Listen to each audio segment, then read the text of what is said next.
Messieurs, dames, merci de nous rejoindre sur Zonard Télévision. Bienvenue à suivre à ce journal de ce 12 mai 2025. Nous parlons du sport en République démocratique du Congo. La catégorie U20 des léopards qui est en déplacement en Égypte pour défier l'équipe de l'Afrique du Sud dans la phase des quarts des finales de cette belle aventure de la CAN U20 qui s'annonce très palpitante pour les léopards de la RDC. Et ils ont fait un entraînement à la veille, bien évidemment, de ces grands matchs de léopards U20. Ont effectué les dernières séances d'entraînement à Ismaïlia, c'est 11 mai 2025, avant les quarts de finale de la CAN U20 2025. Et donc, le léopard de la RDC, les U20, bien évidemment, jouent pour une qualification historique à la Coupe du Monde de cette catégorie U20. Et donc, pour se faire, la sélection congolaise est impérativement dans l'obligation alors de gagner ces matchs devant l'Afrique du Sud en quart des finales de cette CAN U20. Match prévu c'est 12 mai 2025 à partir des 21h heure de Goma et 20h heure de Kinshasa. Et dans un match qui ne sera pas vraiment facile pour les hommes de Guy Bokassa, mais nous espérons que Guy Bokassa fera de son mieux pour aboutir en résultat aussi positif pour espérer aller à la Coupe du Monde de la même catégorie U20 de léopard, parce que ça serait une fierté pour le léopard une première fois de cette catégorie d'aller représenter la nation congolaise au niveau mondial. Et nous espérons que les matchs vont bien se passer, surtout en faveur de nos léopards de la RDC. Parlons également de cette actualité Afro-Basket 2025 RDC qui se retrouve dans un groupe A révélé depuis un certain moment. La RDC a vraiment une carte à jouer qui ne sera pas aussi facile.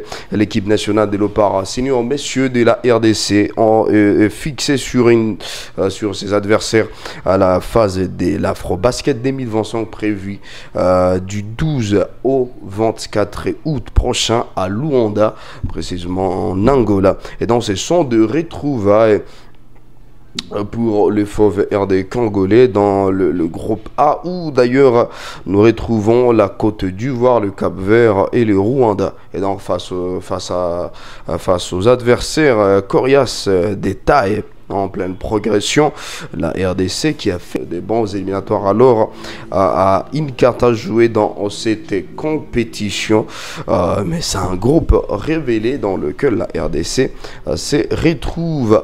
Mais de toute façon, nous savons presque tous les groupes sont révélés dans une compétition après ces tirages au sort. Et nous retrouvons la Côte d'Ivoire, une équipe régulière dans la compétition continentale, l'une des meilleures nations du basket actuellement en Afrique. Et donc la Côte d'Ivoire a été la première nation africaine à se qualifier pour la dernière édition de la Coupe du Monde. Et donc c'est une équipe habituée à 100%, voire 80% de victoire lors des éliminatoires. Il faudra prendre et donc cette rencontre très au sérieux face aux Ivoiriens, un match qui ne sera pas vraiment facile pour les hommes de la RDC. En parlant maintenant du Rwanda, les confrères rejoint dans son analyse bien évidemment pour nous donner ses propos, ses pensées par rapport à cet adversaire de la RDC, le Rwanda, surtout que l'on sait qui a ces contextes politiques entre la RDC et les Rwanda. Et donc ces deux nations, ils se connaissent bien évidemment, ils se sont rencontrés lors de l'Afro-Basket 2007 à Luanda toujours. Et donc ce sont des nations qui se maîtrisent.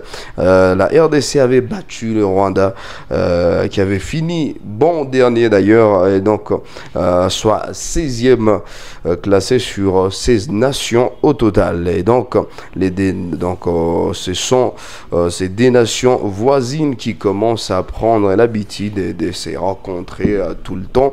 Et donc, c'est que nous pensons de de la RDC face au Rwanda. Alors, nous pouvons aller plus loin avec un score de 5 victoires sur 6 matchs joués lors des éliminatoires. Donc, la RDC a tous les atouts, les atouts nécessaires pour aller loin dans l'Afro-Basket 2025. Nous nous posons des questions, comment est-ce que ça va se passer, mais nous savons bien évidemment que tout va se passer très bien et nous pouvons aller plus loin parce que même si on peut rappeler que tous les pays seront difficiles à battre avec de la confiance et la qualité qui regorge l'équipe nationale de la RDC.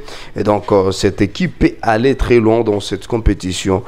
Il suffit juste de la mettre dans de bonnes conditions pour lui permettre alors d'avoir de pleine confiance pour aller chercher une demi-finale, pourquoi pas une finale, et remporter la coupe à la maison. Et donc, les Léopards feront-ils mieux qu'à la dernière édition alors de l'Afro-Basket où ils avaient été éliminés de la phase des groupes. Et donc, que pouvons-nous dire pour à cette catégorie de Léopards dans cette édition de l'Afro-Basket? Nous souhaitons que les meilleurs pour les Léopards de la RDC qui vont devoir jouer face aux nations aussi coriaces, ce qui ne sera pas facile pour la RDC. Par exemple, un match face au Côte d'Ivoire, face au Cap-Vert, face au Rwanda. Mais nous espérons que la RDC va se relever et d'aller plus loin dans cette aventure qui s'annonce très palpitante pour les amoureux du basketball. Parlons également de l'AS Monaco, l'équipe ou le club français qui pourrait conclure bientôt un projet de partenariat avec la République démocratique du Congo par le biais du ministère des Sports.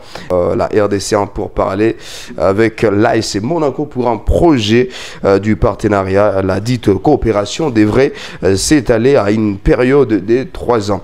Et donc, a rapporté le ministère ou les ministres de la Culture dans le compte rendu de la réunion du Conseil des ministres ce vendredi 9 mai 2025.